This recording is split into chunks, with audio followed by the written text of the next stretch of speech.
Yo, what's going on, guys? Before you check out this video, I just want you to know if you're on Facebook or Instagram, make sure you check those out down here below because I'm constantly putting up content on those as well if that's your platform. Enjoy the video.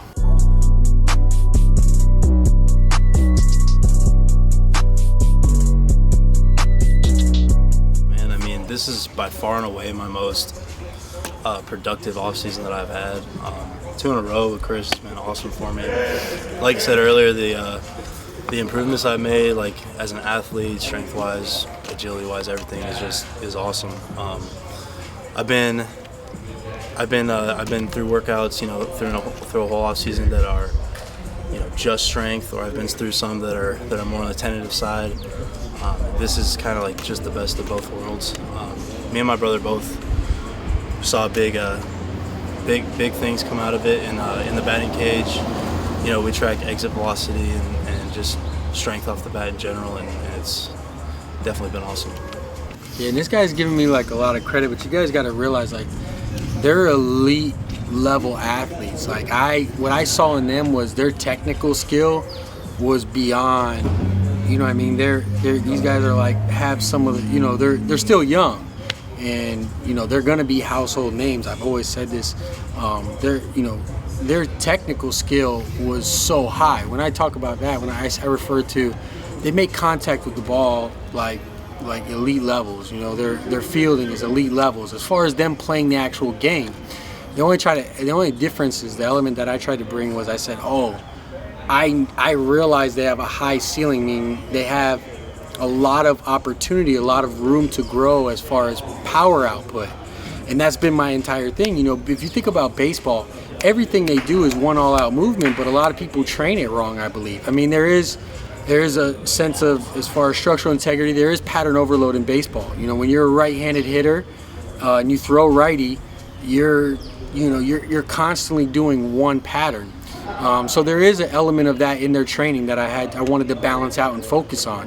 But that wasn't the biggest thing. That wasn't the huge emphasis. You know, one thing that I wanted to see was, hey, at the end of the day, the way you get your way you cash your check is I have to, you know, produce. And if producing for them meant, hey, increasing their power output from a velocity of, let's say, like last year when you first came in, it was probably your best was probably before our first session. What do you think a velocity was? Well, I could tell you before our first session ever, or just this offseason? Just first session ever, like 2 years ago. Well, my pull side. Let me put it this way: more impressive than having just exit velo is being able to have exit velo to the opposite field. That's like kind of what everybody strives for with mechanics in the swing and hitting, and it's like what can separate you from other elite players. And I mean. 2 years ago, before I met Chris, I was probably at high 90s, maybe clipping 100, 101 miles per hour the other way. And this off season, I'm, you know, really sweet stroking 109, 108s pretty regularly when I clean it up the other way, which is, I mean, just it's huge. It's huge. What would that be like? What would that equate to as far as like if you were hitting? You know, that's a difference of a home run a lot of the time. Well, absolutely. They say 1 mile an hour is roughly 8 feet or something on the ball. 8 feet on the ball. So if you take 8 times that 10 extra miles per hour off the exit velocity, you're talking, you know, 80 extra feet or so. Yeah, I would say more like 50 extra feet. 50 extra feet. Yeah, you gotta. I mean, baseball's it's not a, you know, it's a finesse sport as much as it is a physical sport. So like, there's a lot of things that go into hitting. Doesn't necessarily mean that you're just going to put up those extra home runs, but it definitely is. Yeah. And that to me is real big. And like I said, I'm not trying to take like my thing is it's not like take credit for this. I just saw this in them, and I boiled down my training into a needs analysis. Like I said, what can they do this off season that they can get better at, that I can transfer over? I mean, think about it. This last season, Dante never stole a base in his time playing for the Yankees, and last year you stole. I stole 4 last year. 4. So to go from 0 to 4, to me was it was worth it. And I guarantee you, like this year, he doesn't realize it because he for some reason has a vendetta against speed and all that, but he got a lot faster this off season as opposed to last season, and he stole 4 bases last season. So that's adding an element, in which if you have that confidence when you're playing, your coaches are looking at that type of thing. Well, let me say something about that.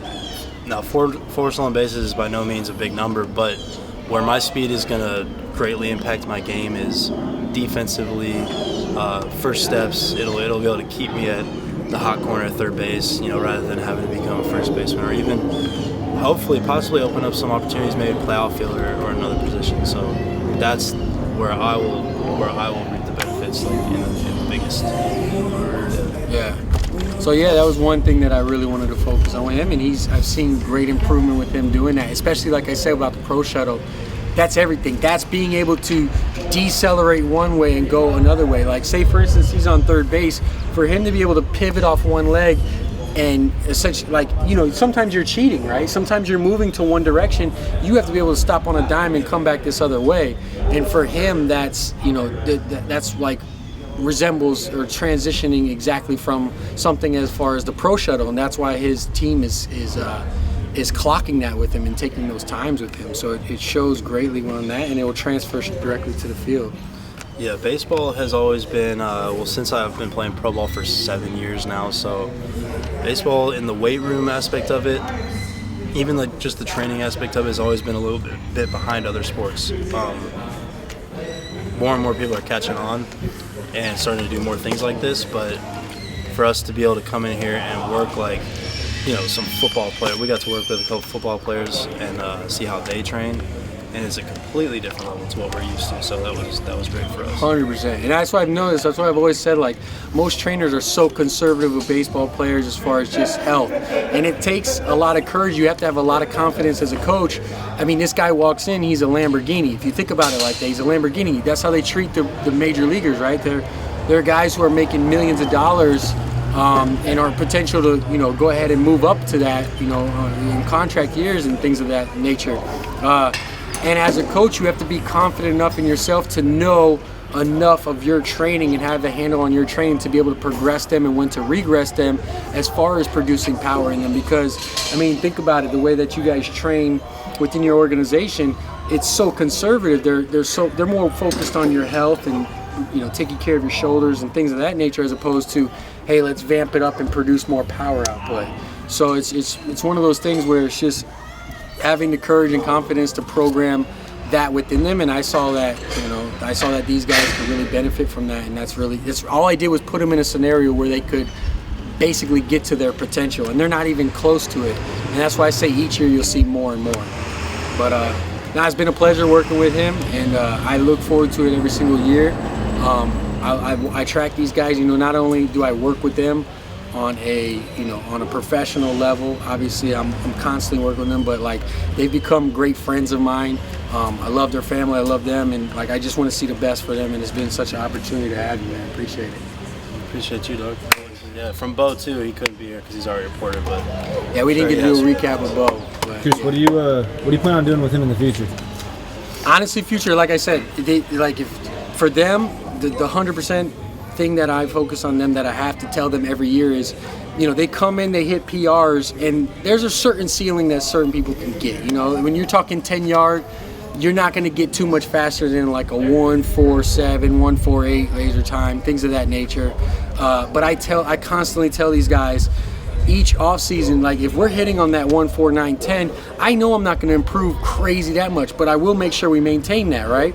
But then I'm going to focus on something else. If his hips can be a little bit more agile, right? So if I can, like I said, this year we try to focus more on athleticism. So I wanted him to be a little more agile as far as deceleration, acceleration, change of direction.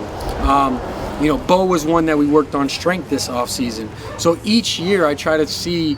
And this is where it comes into practical use. I always tell you guys, focusing on a weakness for that particular off season. So to me, I was way more confident in training these guys this off season. And from a planning perspective, I plan everything out, but there's so many times that I switch the workouts out last minute just to be able to apply that stimulus to them. because I have such a comfort level with them. They trust in the program, and I know exactly what their body needs at that particular time. Like I said, I referred to it before as he got sick for a month. I had to completely throw off. I have Bo here, you know, doing really well, and I had to literally deload them at different times and you know, adjust on the moment to make sure that they're both getting it. And for him to be able to recover that way, it kind of just gives me more confidence for each season of knowing how to work with each one of them two in particular. And you know, as it goes forward, I'm just completely planned to make the most athletic guys out of them. I myself was one who I was naturally athletic, but I wasn't as gifted as what you see right now. You know, I had to work hard for it, as far as the vertical jump, as far as the speed, everything. I see a lot of them in me, and that's why I'm so focused and so confident in being able to take them to those kind of levels. And if they can transfer that power over with their technique, I believe that they can, like I said, you guys are going to hear all about them. You know, they're going to have 60 E60s and 30 for 30s on these guys. So I'm excited for them. That's a wrap. Instagram. Give it to them. Good old DBJs. Good_OL_DBJ. Hey guys, thanks so much for watching. If you're interested in becoming a better athlete, whether that be sprinting, jumping, strength, or overall looking like an athlete, go ahead and click the box here on my side and make sure that you subscribe to my videos here so I can keep sending them to you. Holler.